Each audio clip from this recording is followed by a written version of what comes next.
देखिए, आज के इस वीडियो के अंदर हम करने वाले हैं कक्षा 7 जो कि है प्रश्नावली 1.2।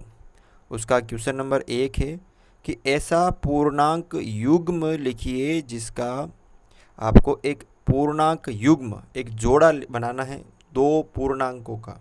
पूर्णांक आपको पता है, एक प्लस की संख्या और एक माइनस की संख्या होती है, धनात्मक और ऋणात्मक। अब आपको क्या करना है, एक युग्म लिखना है, एक ऐसा जोड़ा बनाना है। ठीक है। अब यहाँ पे आपसे 3 तरह के क्वेश्चन पूछे गए हैं। क्या क्या जोड़ा बनाना है, ध्यान से देखो। पहला आपसे यहाँ पे बोला है कि योग कितना होना चाहिए उन दोनों का, -7। अगर उन दोनों पूर्णांकों को मैं जोड़ता हूँ तो -7 होना चाहिए। अब देखो, -7 का मतलब क्या, ये -7 और उन दोनों का योग। अब यहाँ पे माइनस आ रहा है तो जो बड़ी संख्या होनी चाहिए वो माइनस की होनी चाहिए। किसकी होनी चाहिए, माइनस की, और छोटी संख्या प्लस की। तो मैं यहाँ पे -10 कर देता हूँ और छोटी संख्या। अब 10 में से कितने माइनस करूँगा कि 7 आ जाएंगे, 3। तो देखो, 3 और -10 का जो योग है वो कितना आ रहा है ना, -7 आ रहा है ना, आ रहा है यहाँ पे।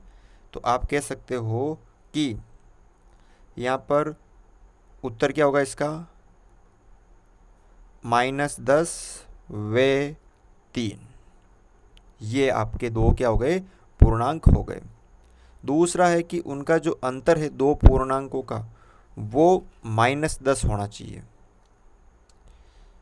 अंतर क्या है, दो पूर्णांकों का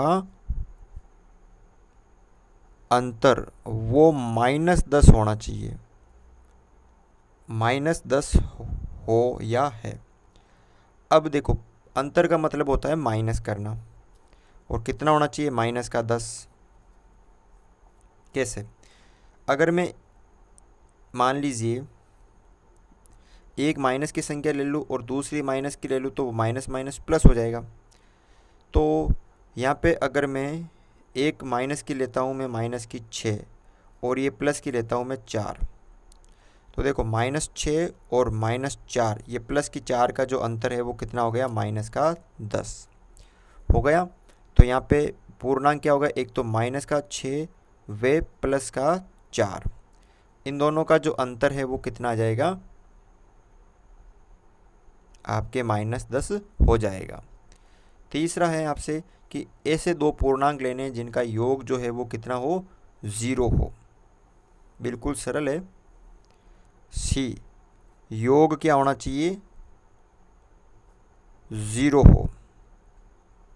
दो पूर्णांक ले लीजिए, तो इसमें बिल्कुल कुछ नहीं करना, एक प्लस के ले लो और एक माइनस की ले लो, यानी -5 प्लस ये 5 कितना आ जाएगा, 0। तो क्या क्या आ गया आपके, एक तो प्लस का 5 व माइनस का 5, ये दो पूर्णांक आ गए। बिल्कुल इजी क्वेश्चन है, इस तरह से आप ये कर सकते हो। दूसरा देखो, यहाँ पर दूसरे का पहला क्वेश्चन क्या दे रखा है कि एक ऐसा ऋणात्मक पूर्णांक युग्म लिखिए जिसका अंतर 8 है। यानी एक ऐसा ऋणात्मक युग्म, यानी दोनों जो संख्या है वो ऋणात्मक यानी माइनस की होनी चाहिए और उनका अंतर 8 हो। देखो, ये अंतर और कितना हो, 8 हो, और दोनों किसकी होने चाहिए, माइनस की होनी चाहिए। दोनों संख्या किसकी होनी चाहिए, माइनस की। दोनों माइनस की भी होनी चाहिए और दोनों का जो अंतर है वो 8 होना चाहिए।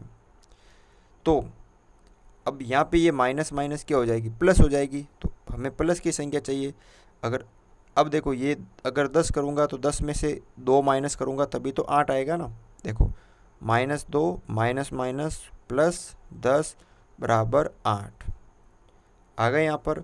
तो आपकी संख्या क्या हो गई, एक तो -2 व +10, ये दो पूर्णांक है माइनस का, एक तो -10 और -2।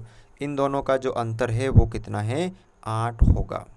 दूसरा आपसे क्या बोला है कि एक तो ऋणात्मक पूर्णांक, एक ऋणात्मक, एक तो माइनस की संख्या और एक धनात्मक पूर्णांक, एक धनात्मक पूर्णांक जिनका योग, अंतर नहीं यहाँ पे, जिनका योग जो है वो -5 हो, प्लस होना चाहिए दोनों का, और कितना होना चाहिए, -5, और एक चाहे तो आप माइनस की लिख लो और एक प्लस की। ठीक है, अब देखो अगर मैं यहाँ पर -15 लिख रहा हूँ तो अब 15 माइनस का, और मुझे चाहिए -5, तो प्लस का 10 घटा दूंगा, यानी -15 प्लस का 10, ये क्या आ गया यहाँ पे, -5। तो दो पूर्णांक क्या हो गया, एक तो -15 हो गया, वे 10 हो गया प्लस का। ठीक है ना, ये आपके दो पूर्णांक हो गए। अगला देखो तीसरा सी, एक ऋणात्मक पूर्णांक और एक धनात्मक पूर्णांक लिखिए जिनका अंतर -3 है। देखो सी, एक तो माइनस की संख्या लिखनी है और एक प्लस की संख्या लिखनी है, और उन दोनों का जो अंतर है वो माइनस का होना, अंतर जो है वो कितना होना चाहिए, -3 होना चाहिए। यही बोला ना, एक प्लस की एक माइनस की, और उनका अंतर -3। ये माइनस की संख्या, ये प्लस की संख्या, और उनका अंतर 3। तो जैसे ही यहाँ पे अगर मैं सिंपल 1 लिखता हूँ तो माइनस की 1 तो आ गई, अब मुझे चाहिए -2, तो यहाँ पे 2 कर देता हूँ तो ये माइनस की हो जाएगी ना, -1 और -2 कितनी हो गई, -3। तो आपके दो पूर्णांक क्या हो गए, एक तो -1 और प्लस का 2। ठीक है ना, तो इस तरह से आपको ये पहला और दूसरा क्वेश्चन सरल करना है। वीडियो अच्छा लगा, वीडियो को लाइक, और चैनल पर नए हो तो चैनल को सब्सक्राइब ज़रूर करें।